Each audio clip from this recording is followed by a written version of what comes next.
Te bendecimos, Dios amado. Dios les bendiga. Amén. Dios bendiga, Dios guarde. Buenas noches. Que el favor de Dios sea sobre su casa y sobre su familia. En el nombre de Jesús. Amén. Esta noche vamos a estudiar la palabra del Señor. No se olvide de compartir, de suscribirse. En el nombre de Jesús. Y venimos bajo el tema, Dios sabe cómo hacerlo. De eso vamos a hablar esta noche, pastora. Dios sabe cómo hacerlo. La pastora va a leer el Salmo 66, el verso del 8 al 12. Y dice así, en el nombre del Padre, del Hijo y del Espíritu Santo. Amén. Bendecid, pueblos, a nuestro Dios y haced oír la voz de su alabanza. Él es quien preservó la vida a nuestra alma y no permitió que nuestros pies resbalasen.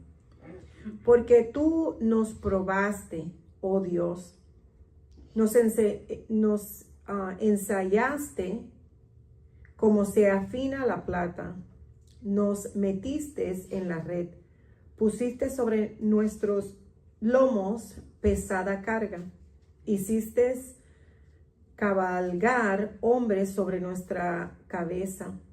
Pasamos por el fuego y por el agua y nos sacaste a abundancia. Amén. Amén. Poderoso. Ese salmo es bien poderoso porque ahí está hablando de una estructura bien fuerte. Cómo Dios trabaja con nosotros. Por eso vengo bajo el tema, Dios sabe cómo hacerlo. Amén. Dice acá, la expresión Dios sabe cómo hacerlo representa la confianza absoluta en la sabiduría, el poder y la soberanía de Dios, aun cuando el ser humano no entiende el proceso. Espiritualmente, esa frase significa que Dios sabe resolver lo imposible. Dios conoce camino que el hombre desconoce. Dios entiende el tiempo correcto para actuar. Dios sabe trabajar aún en medio del caos. Dios sabe cumplir su propósito, aunque las circunstancias parezcan contrarias. El Salmo, dice acá, el Salmo 66, 8, 12 representa uno de los relatos más profundos del trato de Dios con su pueblo. El salmista describe a una nación que pasó por el fuego, opresión, humillación y carga pesada, pero que finalmente fue llevada a un lugar de abundancia. En la cultura hebrea, las pruebas nacionales eran vistas como procesos espirituales donde Dios corregía, purificaba, formaba y restauraba. El sufrimiento no siempre era interpretado como abandono divino, sino muchas veces como disciplina y refinamiento. Me gustó eso, porque a veces la gente piensa que porque está pasando un proceso, Dios le dejó solo, o Dios le abandonó, o Dios no está con esa persona. Y está diciendo que conforme a la cultura hebrea, ellos a veces veían el sufrimiento o el proceso, no lo veían como un abandono divino, sino como una temporada donde Dios estaba disciplinando y estaba probando su pueblo para llevarlo a una mejor tierra o a un mejor territorio. Santo es el Señor. Lo que Dios quiere que tú sepas en medio del proceso, voy a marcar algunas cosas acá, que Dios quiere que tú sepas en medio del proceso. Y la número uno es, tu adoración tiene que ser pública en medio de la prueba. Tu adoración tiene que ser pública en medio de la prueba. Significa que la adoración a Dios no depende de circunstancia. Oiga bien, la adoración a Dios número uno acá no depende de ¿qué? De circunstancia. No se apaga en la dificultad. Tu adoración a Dios no se puede apagar porque tú estés atravesando un proceso. Se expresa aun cuando hay lágrimas, Hay momentos que nosotros estamos derramando lágrimas en medio del proceso, pero eso no nos quita a nosotros que no tenemos que adorar al Señor. Se convierte en testimonio en medio del dolor tu adoración. Mira acá, Salmo 66:8, pastora. Bendecid pueblos a nuestro Dios y hacer oír la voz de su alabanza. ¿Qué es lo que está diciéndonos acá el salmista? Bendecid pueblo a nuestro Dios y hacer oír la voz de su alabanza. En Israel, la adoración era colectiva. Cuando Dios daba victoria o preservaba al pueblo, la alabanza se proclamaban públicamente delante de las naciones. La adoración antes y en medio del conflicto era una forma de invocar la ayuda de Dios. Cuando tú estás adorando y estás clamando, está invocando la ayuda de Dios. Amén. Por eso es que el diablo en medio del proceso lo primero que nos agarra es la garganta, la lengua, para que la gente no pueda adorar a Dios en medio de la situación. Santo. La adoración antes y en medio del conflicto era una forma de invocar la ayuda de Dios, establecer dependencia, activar la intervención divina. Cuando tú estás adorando, estás activando ¿qué? La intervención divina. Ay, Dios mío. Abrir espacio para lo sobrenatural. Cuando tú comienzas a adorar en medio del proceso, está abriendo un espacio para que lo sobrenatural se active sobre tu vida y sobre tu casa. Por ejemplo, Pablo y Silas entendieron este principio.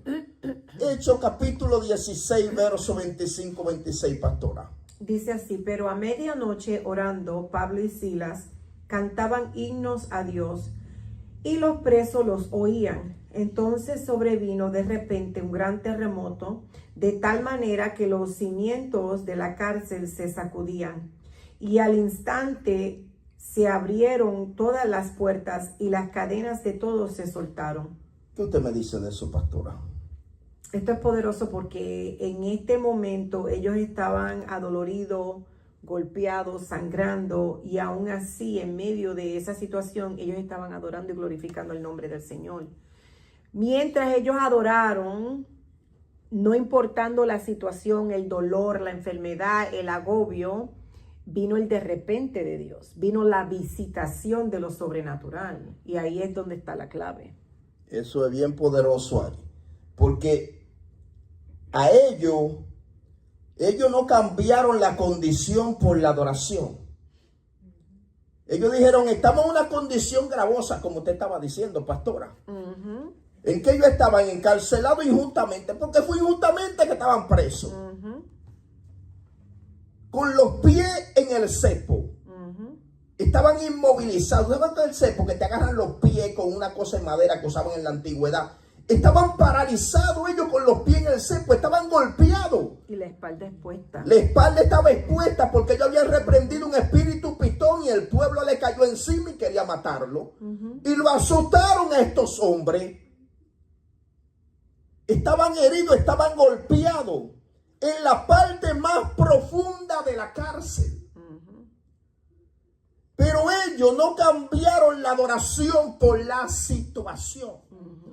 Ellos entendieron un principio poderoso y dijeron, bueno, estamos en esta situación. Si entramos en amargura, en depresión, en congoja, vamos a entrar más profundo que de donde estamos. Entonces la forma de salir de una situación es adorando. Ellos en medio del dolor, ¿qué hacían? Adorar. En medio del encarcelamiento estaban adorando.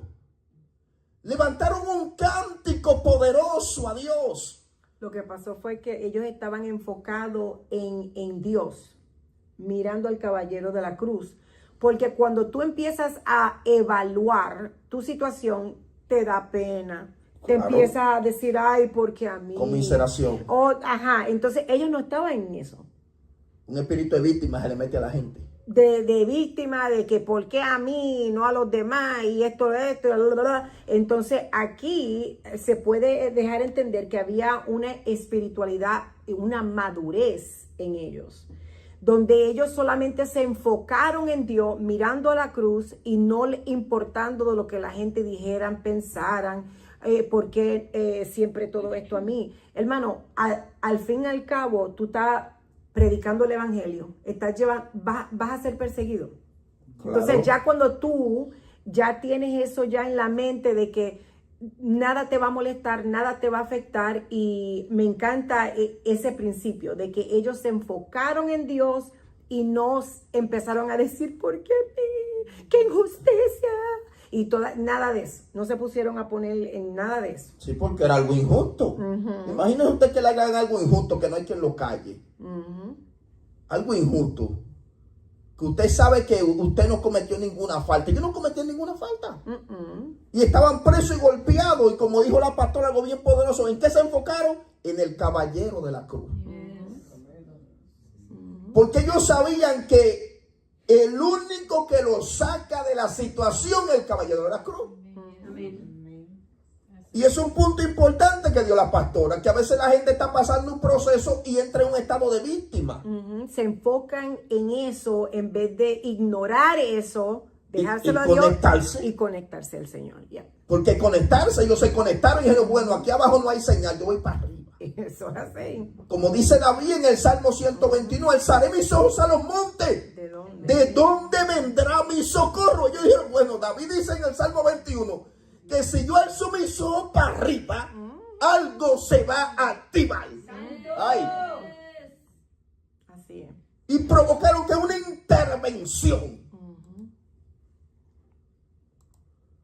Humanamente era un momento de humillación y sufrimiento, pero espiritualmente un punto de quiebre. La medianoche representa el punto más oscuro del proceso. La medianoche no es solo tiempo literal, sino simbólicamente es el momento sin luz, el punto donde no hay claridad, la hora donde la fe es más probada. Es cuando el ser humano ya no ve salida, pero Dios aún está obrando. Santo y poderoso. En ese estado de tiempo, como hemos hablado acá y la pastora ha dicho, está hablando de un cambio de gobierno que se ha dicho muchas veces. El número 12. Pero aquí está también un panorama oscuro, donde la gente piensa que no tiene salida. Pero Pablo y Silas entendieron algo y dijeron, mira, aunque estemos en el estado de la medianoche, en un cambio de horario, yo sé dónde está mi salida. Yo sé dónde está mi solución. Yo sé dónde está mi oportuno socorro. Santo y poderoso.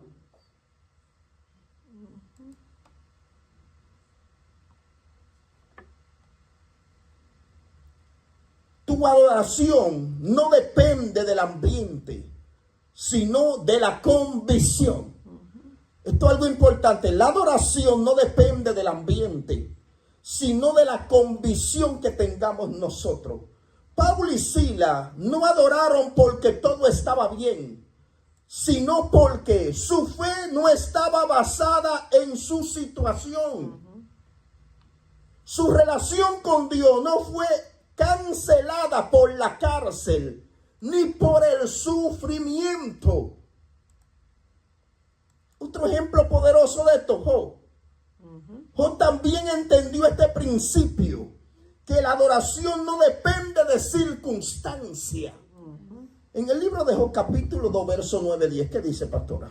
Dice, entonces le dijo su mujer, ¿aún retienes tu integridad? Maldice a Dios y muérete. Y él le dijo, ¿cómo suele hablar cualquiera de las mujeres fatuas? Has hablado. ¿Qué? Recibiremos de Dios el bien y el mal no lo recibiremos. Entonces, en todo esto, no pecó Job con sus labios. En un capítulo 1, verso 20-22. Entonces Job Se levantó y rasgó su manto y rasuró su cabeza y se postró en tierra y adoró. Y dijo, desnudo salí del vientre de mi madre y desnudo volveré allá. Jehová dio, Jehová quitó, sea el nombre de Jehová bendito. Entonces, en todo esto no pecó Job, ni atribuyó a Dios despropósito alguno. ¿Quiere decir algo de eso, pastora? Que él no le estaba echando la culpa a Dios por nada de lo que estaba pasando.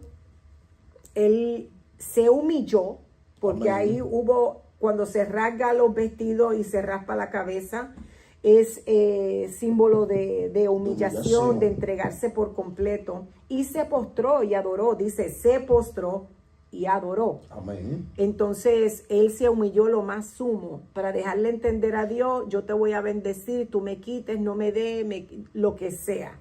Y yo creo que eso fue lo que conmovió al cielo, de la manera que él adoró y no importó su situación. Incluso, como quien dice, la reprendió a la mujer y le dijo, ¿cómo va a ser que Dios, entonces tú solamente vas a adorar a Dios porque está en las vacas gordas? Alaba ahora. Alaba o puja. Entonces esto no es así. Esto es en las vacas flacas, gordas, alta, chiquita, lo que sea. Hay que adorar al Señor.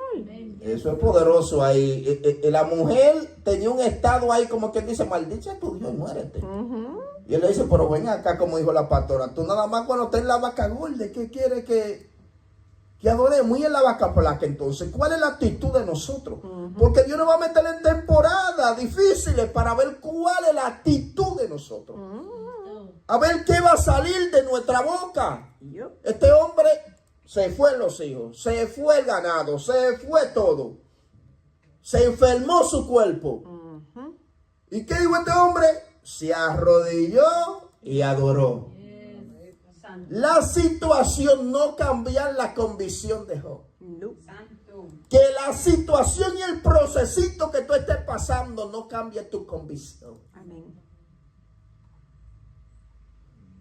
Despropósito sería reaccionar sin reverencia. Eso es lo que significa la palabra despropósito. Sería reaccionar sin reverencia. Job demuestra lo contrario. Se humilló, como dijo la pastora, adoró, reconoció la soberanía de Dios. Mientras que el despropósito sería rebelión emocional sin control espiritual. Palabra contra Dios desde el dolor. Porque a veces la gente está atravesando un proceso y comienza a soltar palabras. Comienza a maldecir a Dios en medio del proceso. Por eso es que él dijo, no salió ¿qué? ¿A qué? En el 22. En todo esto no pecó Job, ni atribuyó a Dios despropósito. En otras palabras, no lo maldijo. No salió con palabra irreverente delante de Dios. ¿Por qué a mí, Señor? ¿Y por qué me está pasando esto a mí? ¿Por qué no le pasa a esa gente? ¿Por qué no, a todo el mundo le pasa lo suyo, dice Pedro. A usted le pasa de una forma, a mí me pasa de otra. A la pastora le pasa de una forma, a mí me pasa de otra. Todo el mundo en la tierra, bueno, el que se esté mirando el dedo gordo, salió de esto. Pero si todavía no se está mirando el dedo gordo, no tengo un ataúd, lo está enterrado. Todo el mundo está atravesando un proceso en la tierra. Si tú fueras el único que estará atravesando el proceso, todos nosotros te ayudaríamos y te sacamos automáticamente. Pero en Dios todo el mundo tiene que guayar la yuca para comer arepita. Todo el mundo. Si Jesús la guayó, prepárate. Ejemplo perfecto. Ejemplo perfecto. Y Dios no le tuvo ni misericordia. Dijo, tú viniste a esto, bébete tu copa. Esto fue que viniste. Pasa de mí esta copa. No, eso fue que tú viniste, tranquilo.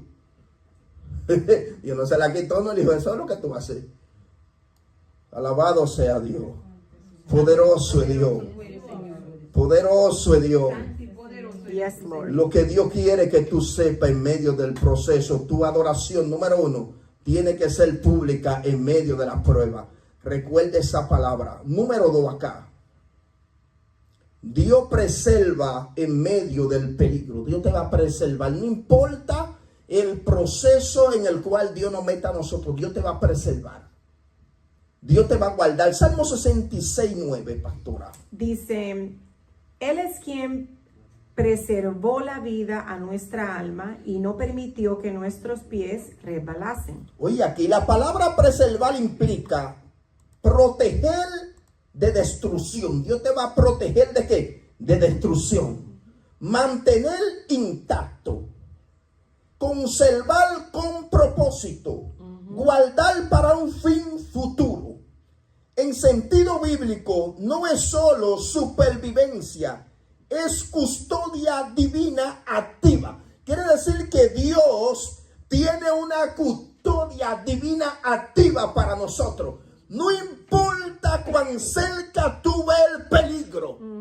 Dios te está diciendo, tú tienes una protección. Llama. Tú tienes una protección, aunque el diablo quiera golpearnos. Hay una protección sobre nosotros. En Éxodo 13, 21, 22, ¿qué dice, pastora? Y Jehová iba delante de ellos de día en una columna de nube para guiarlos por el camino, y de noche en una columna de fuego para alumbrarles, a fin de que anduviesen de día y de noche. Nunca se apartó delante del pueblo, y la columna de nube de día, ni de noche la columna de ¿Qué fuego. usted me dice de eso, pastora? Esto está tremendo porque aún en su desobediencia, su poca vergüenza, hermano, él todavía seguía cubriéndolo. Cubriéndolo de día, De de noche, noche. en la mañana. En la tarde le ponía una cobertura, en la noche le ponía otra. Dice que nunca se apartó. Ay, yo no sé. Nunca se apartó la cobertura. Es lo que te está diciendo el salmista en el Salmo 66, 9. Él es quien preserva la vida a nuestra alma. ¿Qué hizo Dios? Preservó la vida allí del pueblo. En medio de un desierto donde no había nada. En la Biblia muchas veces Dios nos quita el peligro inmediatamente. Oye bien, en la Biblia, bíblicamente, muchas veces Dios no va a quitar el peligro inmediatamente, sino que entra con la persona en el peligro. ¡Ey, santo! ¿Tú sabías eso? Déjame ayudarte, mira. Cuando Jesús estaba en el Getsemaní, él estaba en medio del peligro. ¿Y qué hizo Dios? Entró con él. Dice que bajaron unos ángeles y lo fortalecieron allí. Iba a atravesar un peligro. Me gustaba David, porque David cada vez que iba a atravesar un peligro decía al Señor, voy, no voy, subo, no subo. Porque él entendía que cuando él iba a atravesar el peligro tenía que ir con el que le iba a entregar la victoria. Porque David era que lo iba a preservar. Dios era que iba a preservar a David, perdón. En la Biblia muchas veces Dios no quita el peligro inmediatamente, sino que entra con la persona en el peligro, la sostiene dentro del proceso, limita el daño y dirige el resultado. Ay, yo no sé. Como quiera, nosotros somos ganadores. Aunque tú te veas como perdedor, dice que en Dios somos más que vencedores. Amén. Ya nosotros vencimos porque Cristo venció. Ay, yo no sé. Ya tú venciste. Ya Dios te entregó la victoria antes que tú naciese. Mira, esto, me gusta esta palabra. Léame eso, pastor, en Daniel 3, 21, 25. ¿Sabes de eso? Entonces estos varones fueron atados con sus mantos, sus calzas, sus turbantes y sus vestidos, y fueron echados dentro del horno de fuego ardiendo. Y como la orden del rey era apremiante y lo habían calentado mucho, la llama de fuego mató a aquellos que habían alzado a Sadrach, Mesach y Abednego. Y estos tres varones, Sadrach, Mesach y Abednego, cayeron atados dentro del horno de fuego ardiendo. Entonces el rey, Nabucodonosor. espérate que se me fue para el frente. Entonces el rey Nabucodonosor, ¿lo encontraste? Sí, cayeron atados dentro del horno de fuego. Entonces el rey Nabucodonosor se espantó y se levantó apresuradamente y dijo a los de su consejo: ¿No echaron a 3 varones atados dentro del fuego? Ellos respondieron al rey, ¿es verdad, oh rey? Y él dijo, he aquí yo veo 4 varones sueltos que se pasean en medio del fuego sin sufrir ningún daño. Y el aspecto del cuarto es semejante al Hijo de los dioses. ¿Qué tú me dices de eso? Santo y poderoso. Esto es tremendo porque él no está conociendo a Dios. Y está diciendo que el cuarto es semejante. O sea que hubo una revelación.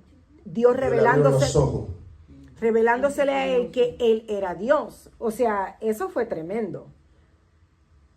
Eso es tremendo. Eso es poderoso porque es lo que estamos hablando, que hay momentos que Dios no te va a sacar del peligro.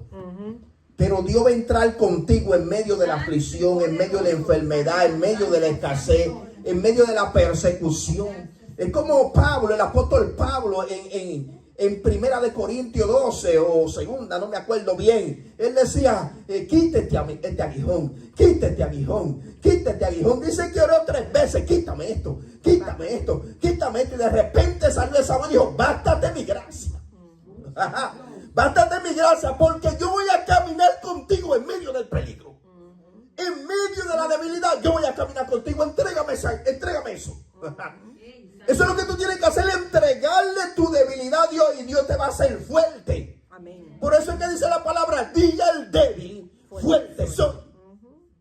Es que tu debilidad tú no vas a dominarla tú mismo. Tú tienes que entregársela al que te va a dar la victoria. Por eso le dijo, bástate mi gracia. Toma la gracia y con la gracia tú vas a vencer, Pablo, le dijo el Señor. Y esto es poderoso lo que pasa con estos muchachos. Ellos están en medio del proceso. Pero en medio del proceso, Dios entró en medio del proceso. Entonces en medio de tu proceso Dios se va a meter. Dios va a entrar contigo en medio del peligro y Dios te va a librar. En la mentalidad hebrea, sobrevivir a guerra, desierto, enfrentamiento, enfermedades o invasiones era evidencia directa de la protección divina. La expresión no permitió que nuestros pies rebalasen simboliza estabilidad, protección, dirección segura. En el pensamiento hebreo, caminar representaba la conducta y el destino de una persona. Israel reconoce que no sobrevivió por fuerza militar ni capacidad humana. Dios fue quien sostuvo el pueblo cuando todo parecía derrumbarse. Y Dios es quien sostiene su pueblo cuando todo parece derrumbarse. Hay momentos donde el creyente no entiende cómo sigue de pie. Pero no eres tú, es Dios que te tiene de pie. Yes. David dice una palabra, me empujaste con violencia, pero me levantó Jehová. Ay, yo no sé. Santo es el Señor. El Salmo 37, 23, ¿qué dice, pastor, al 24? Porque Jehová son ordenados los pasos del hombre y él aprueba su camino.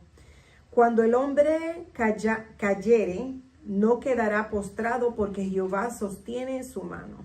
Oiga bien, cuando el hombre cayere, no quedará postrado porque Jehová, ¿qué hace? Va a sostener la mano de nosotros. Dice acá, Dios sostiene aún en temporada de crisis. La estabilidad espiritual proviene de Dios. El enemigo puede sacudir, pero Dios preserva. La mano divina evita la caída definitiva. Proverbio 24, 16. Dice, porque 7 veces cae el justo y vuelve a levantarse, mas los impíos caerán en el mal. Oiga bien, 7 veces cae el justo y vuelve a levantarse. ¿Por qué? Porque Dios está con nosotros. Amén. No es lo mismo que una gente que no tiene a Dios caiga que una gente que tiene a Dios. El que cae, que no tiene a Dios, es para destrucción. Pero Dios está diciendo, si una gente mía me falla, yo lo levanto nuevamente. Y Dios quiere levantarte de una manera sobrenatural en esta noche. Poderoso es Dios. Número 3. Dios refina como plata. Tiene que entender esto la gente. Dios te va a refinar a ti como plata. Salmo 66:10. Porque tú nos probaste, oh Dios, nos ensayaste como se afina la plata. Oiga esto. En el Antiguo Oriente, la plata era refinada mediante fuego intenso. El refinador calentaba el metal hasta que la impureza subían a la superficie y podía ser removida. La impureza en la Biblia puede representar pecado, idolatría, maldiciones generacionales, maldad interna, pensamiento, conciencia contaminada, rebeldía espiritual. Entonces, ¿qué hace Dios para poder limpiarnos? No tiene que meter en el fuego. Así es. Porque el fuego que va a hacer va a manifestar la impureza. ¿Para qué? Para que Dios la pueda sacar de nosotros. Así es. No estés gritando por el proceso ni porque está en el fuego. Es que Dios te está purificando. Malaquías capítulo 3, versos 2, 3. ¿Qué dice? Dice, pero ¿quién podrá soportar el tiempo de su venida? ¿O quién podrá estar en pie cuando él se manifieste? Porque Él es como fuego purificador y como jabón de lavadores. Él se sentará para afinar y limpiar la plata, limpiará a los hijos de Leví, los afinará como a oro y a como plata, y traerán a Jehová ofrenda en justicia. Dios muchas veces usa el fuego de la prueba para limpiar. ¿Qué Dios va a limpiar? El orgullo. La autosuficiencia. Rebeldía. Contaminación espiritual. Amargura. Hipocresía. Doble ánimo. Deseos carnales. Para eso Dios usa ¿qué? El fuego. Es el propósito de Dios pasarnos por el fuego. El fuego de Dios no destruye al verdadero creyente. Destruye la impureza que está dentro de él. Oiga bien, el fuego de Dios no te va a destruir. El fuego de Dios lo que va a hacer es a purificarte. Va a sacar ¿qué? El orgullo, va a sacar la autosuficiencia. Porque el propósito del fuego es que suba todo eso a la superficie. ¿Para qué? Para Dios poder sacarlo y destruirlo. Isaías capítulo 6, versos 5, 7. Entonces dije, ay de mí soy muerto, porque siendo hombre inmundo de labios y habitando en medio de pueblo que tiene labios inmundos, han visto mis ojos al Rey, Jehová de los ejércitos. Y voló hacia mí uno de los serafines, teniendo en su mano un carbón encendido, tomado del altar con unas tenazas.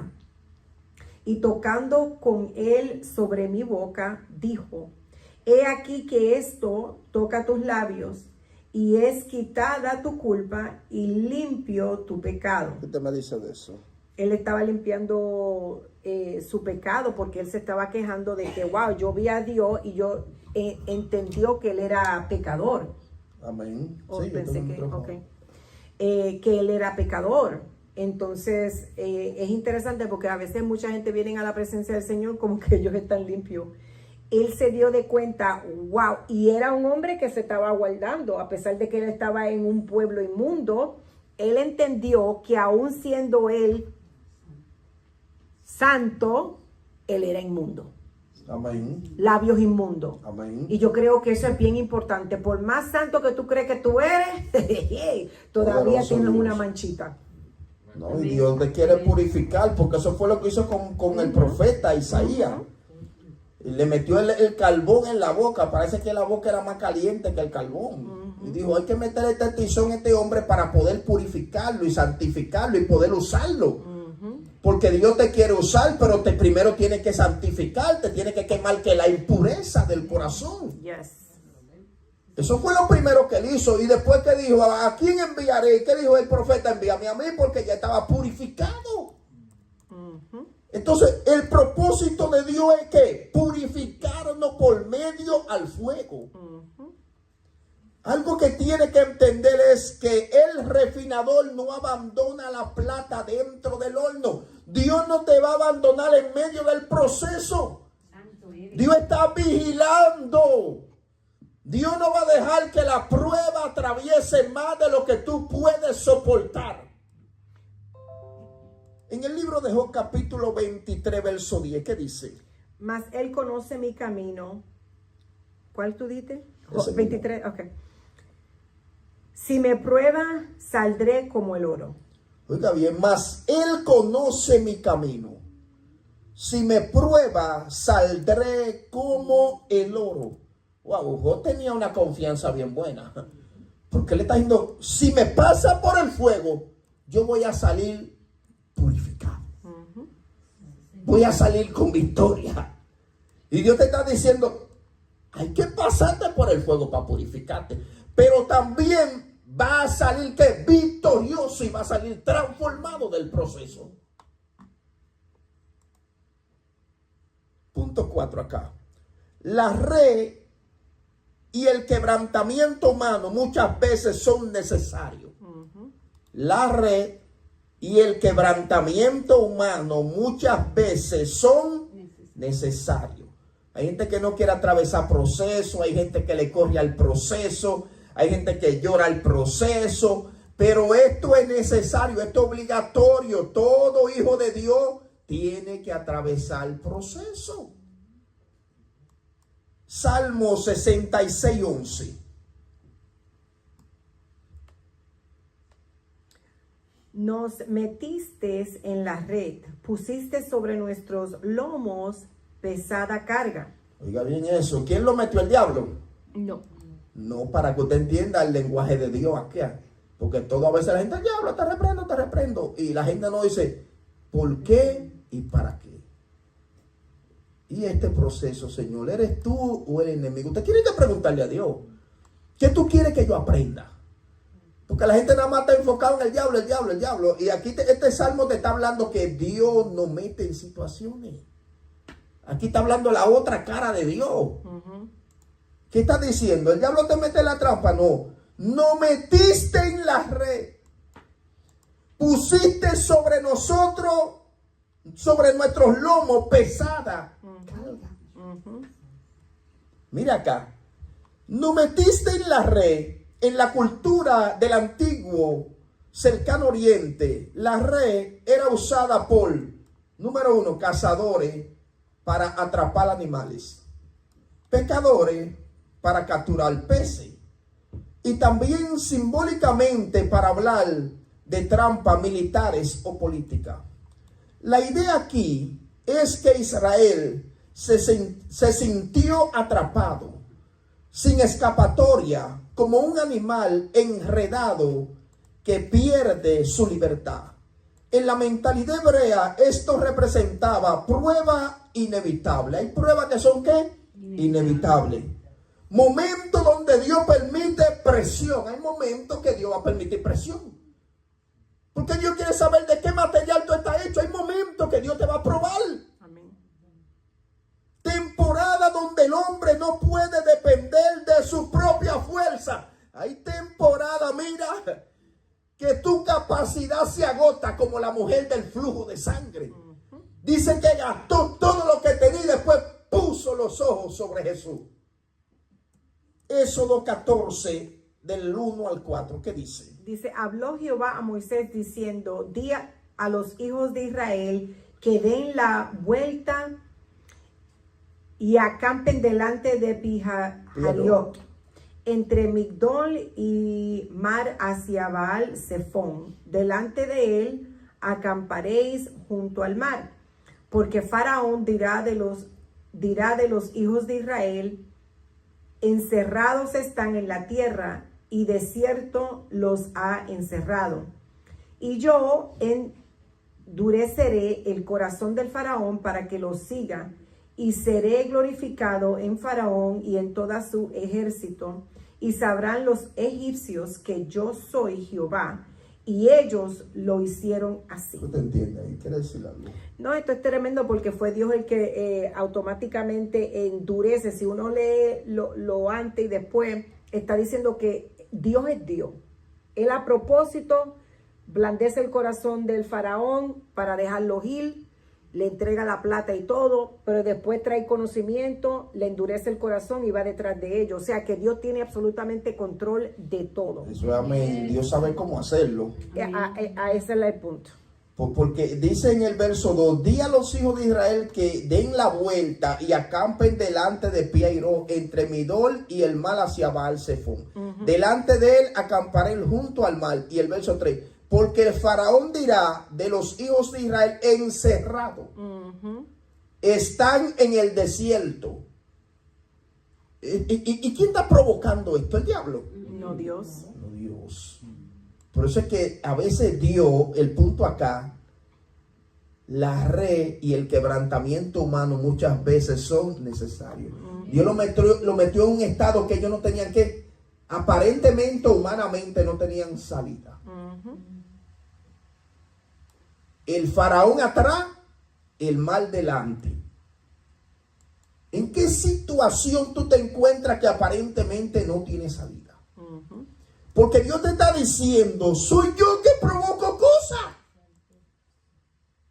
Soy yo que provoco situaciones. ¿Con el propósito de qué? De glorificar mi nombre en medio del proceso. Wow, eso es poderoso. Y Dios le dice, párense ahí donde no hay salida. Oye eso. Es fuerte eso.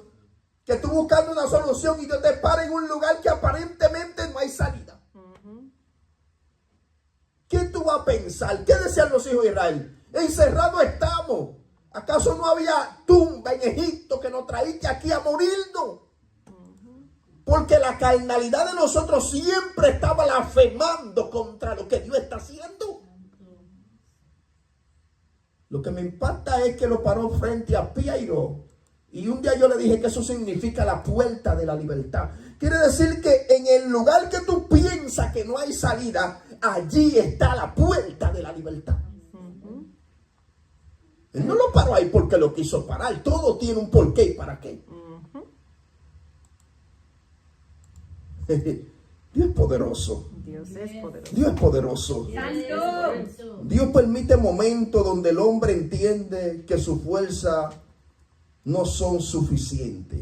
La red destruye la autosuficiencia. Ese es el propósito de la red.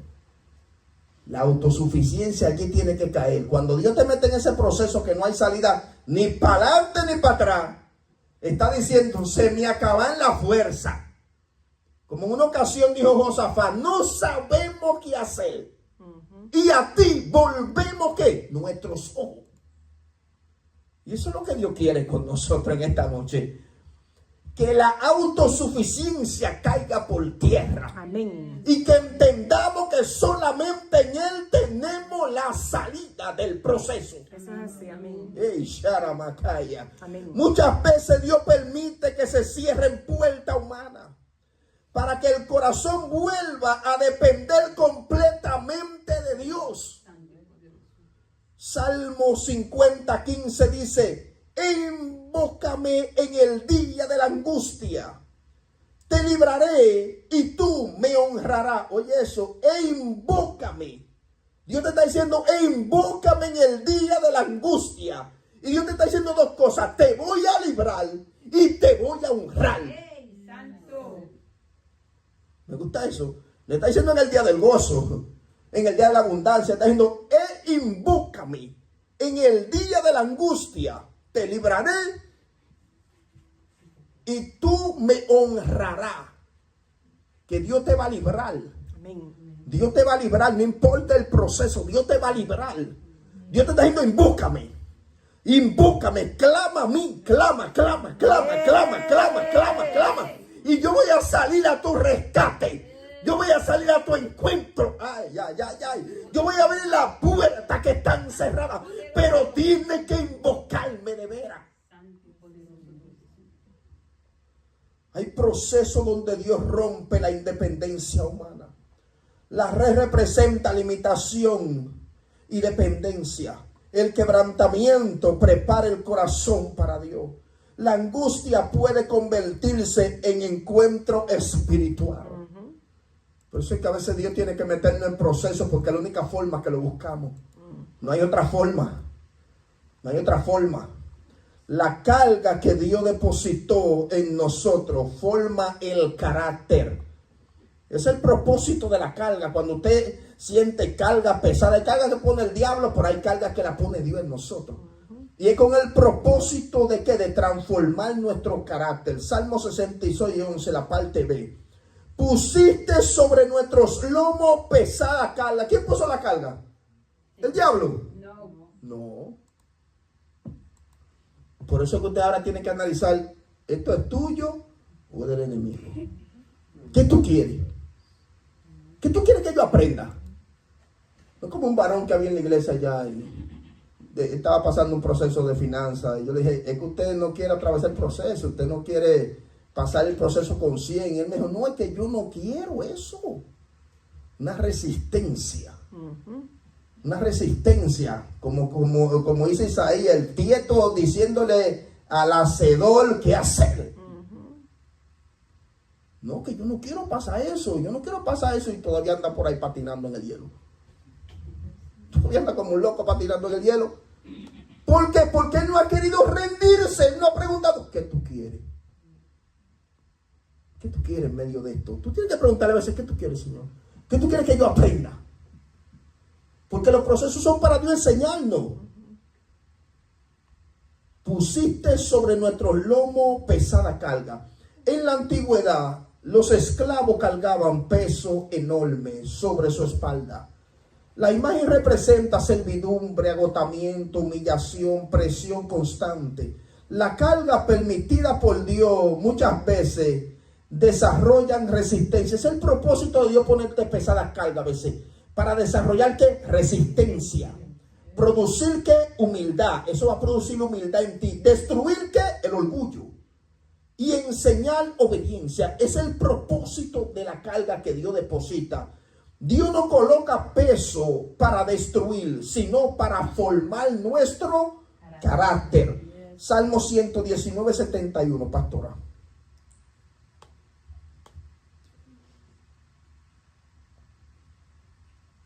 Dice acá, bueno me es haber sido humillado para que aprenda tus estatutos.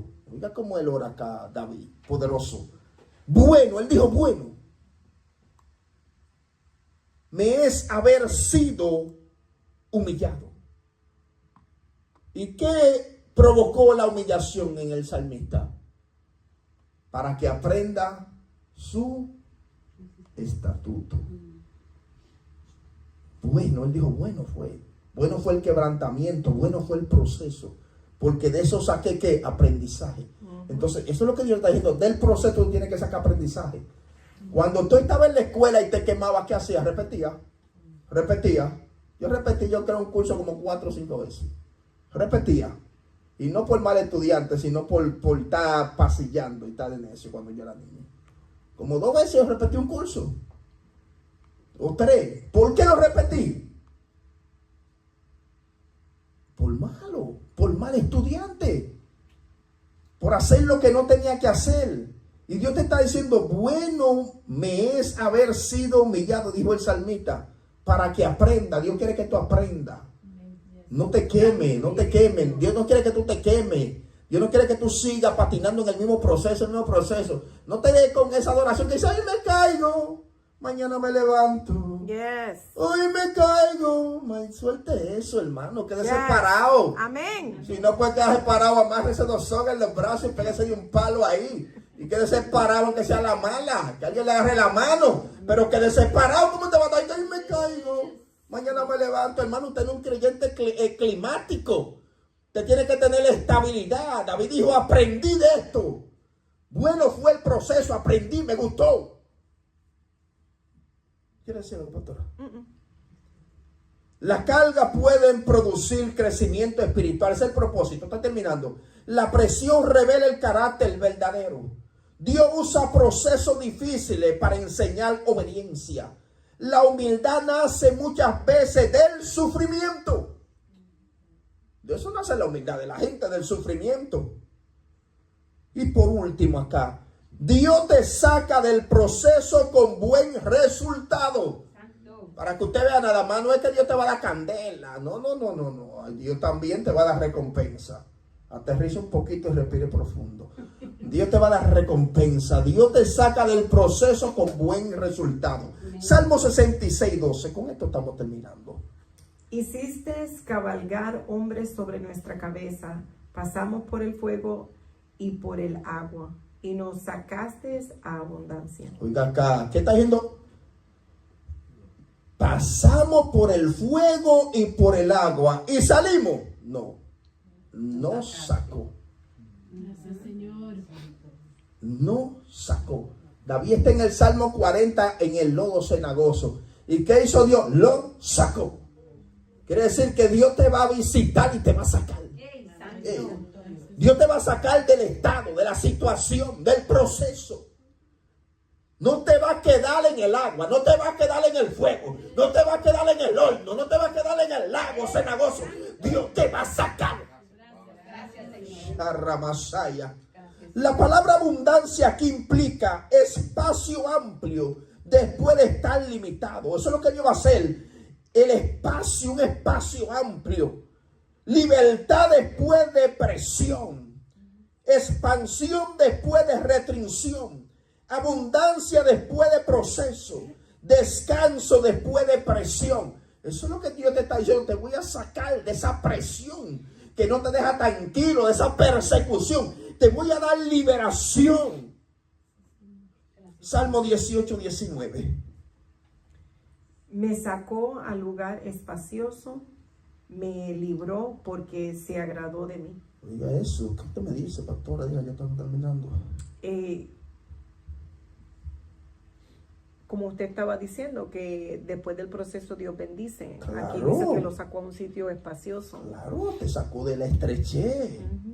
Te sacó de la situación, porque Dios nos va a sacar de la situación. Pero primero Él está diciendo, tiene que pasar. Tiene que pasar el examen. Una vez Dios me reveló que saqué 99.99 y me dijo, todavía. Así mismo, un sueño claro, conciso y preciso. Todavía no ha pasado. 99.99, oye. ¿Qué tú crees? ¿Que le va a pasar yo con 70, 80 y una nota mala de 50? Tú estás loco. 99.99 y me dijo, todavía te falta. Y tuve que pasarle el proceso. Porque a Dios hay que pasarle el proceso para Dios poder que sacarte a un lugar espacioso. En Isaías 43:2, ¿qué dice? Cuando pases por las aguas, yo estaré contigo, y si por los ríos, no te anegarán. Cuando pases por el fuego, no te quemarás, ni la llama arderá en ti. Dígame algo ahí que ya terminamos. Que no vas a sufrir. No importando la situación, no te va a afectar. Amén. Va a pasar, pero Dios va a estar ahí contigo. Lo único que tienes que entender es que Dios está contigo. En conclusión, quien permanece fiel en la prueba, descubrirá que Dios no solo lo sacó del proceso, sino que lo llevó a un lugar de abundancia, donde su fidelidad queda plenamente revelada. El tema de esta noche era, Dios sabe cómo hacerlo. Salmo 66 del 8 al 12. Así que Dios me le bendiga. No se olvide de compartir, de suscribirse. Que la paz de Dios sea sobre ustedes. Shalom. Un aplauso fuerte al Señor.